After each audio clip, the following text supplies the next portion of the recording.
This week at NASA. 5. All 3 engines up and burning.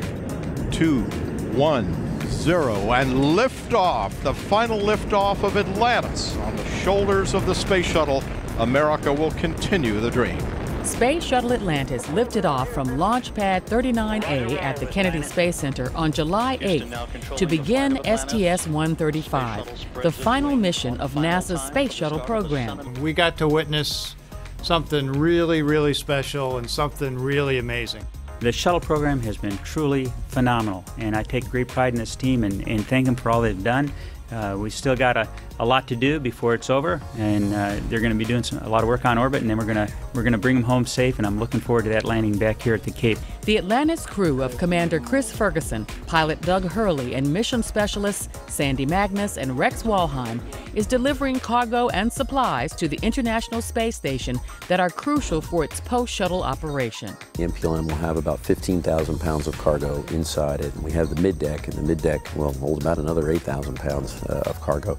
We have a lot of clothing, a lot of food, to the tune of about 4,000 pounds.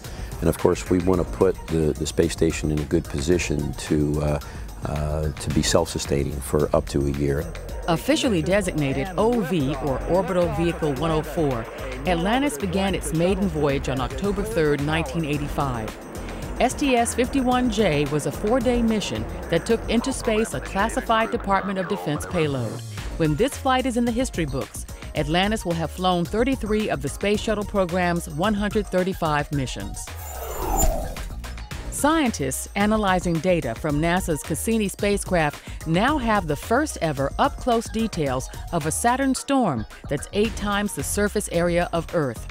The storm that's been raging since Cassini's first detected it on December 5, 2010, wraps around the entire planet, covering approximately 1.5 billion square miles. The storm is about 500 times larger than the biggest storm previously seen by Cassini, and its rate of lightning flashes is 10 times more frequent than any other storm monitored since Cassini's arrival at Saturn in 2004.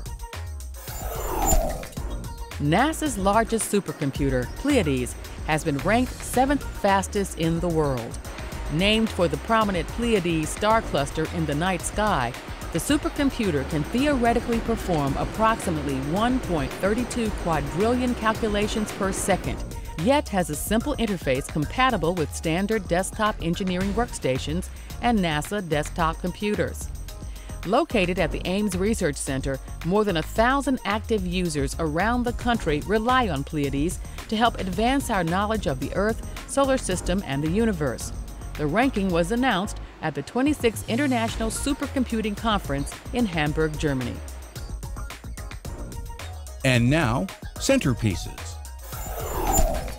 3, 2, 1, ignition. All stations, we have liftoff of the... NASA launched a U.S. Air Force Minotaur 1 rocket carrying the Department of Defense's Operationally Responsive Space Office's ORS-1 satellite June 29th from the range at Wallops Flight Facility and the Mid-Atlantic Regional Spaceport in Virginia. The ORS-1 satellite is significant because it's the first completely DoD, Department of Defense, owned and operated satellite. Rapidly developing and fielding ORS-1 is an important step to demonstrate the capability to meet emerging and persistent warfighter needs on operationally relevant timelines. You can imagine that if you were deployed out in some very remote part of the world, not knowing what was over the next ridgeline would be a big concern.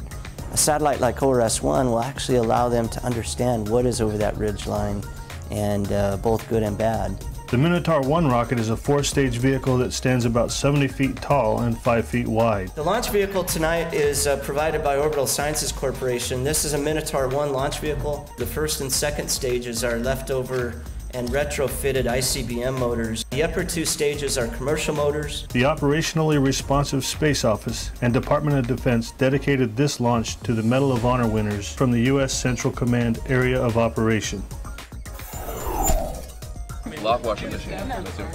Nearly 90 students from minority-serving institutions and community colleges around the country visited Johnson Space Center to participate in the Reduced Gravity Education Flight Program. Participants were selected to design, build, and fly experiments on board an aircraft that flies parabolic arcs to simulate microgravity.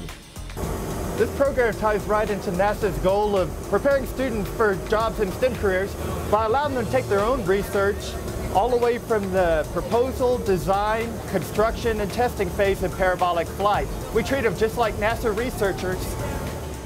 The Flight Week for minority and community college students was designed to inspire students from underrepresented and underserved populations to pursue careers in science, technology, engineering, and math. The flight really provides them an opportunity to realize that, yeah, I can do this. I see other people who look like me, talk like me, are doing this. It's exhausting, but it's also extraordinarily intellectually stimulating.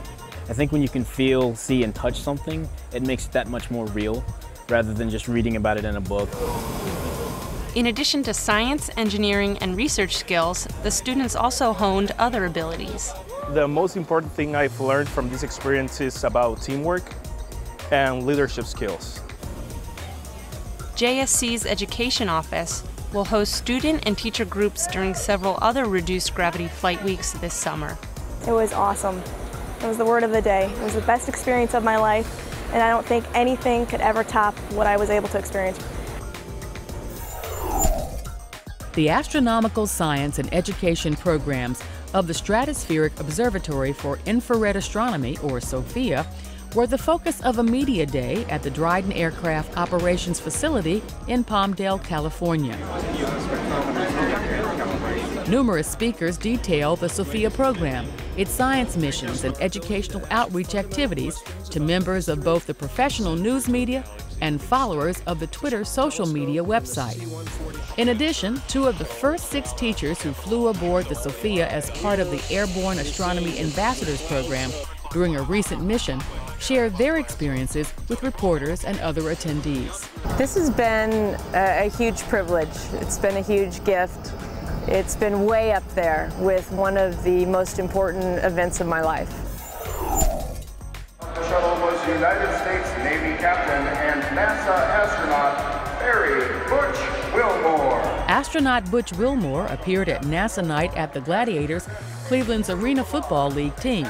Wilmore participated in on-field activities at Quicken Loans Arena that included the game's official coin toss, a halftime demonstration by the Great Lakes Science Center, and a post-game autograph session. And that's This Week at NASA. For more on these and other stories, log on to www.nasa.gov.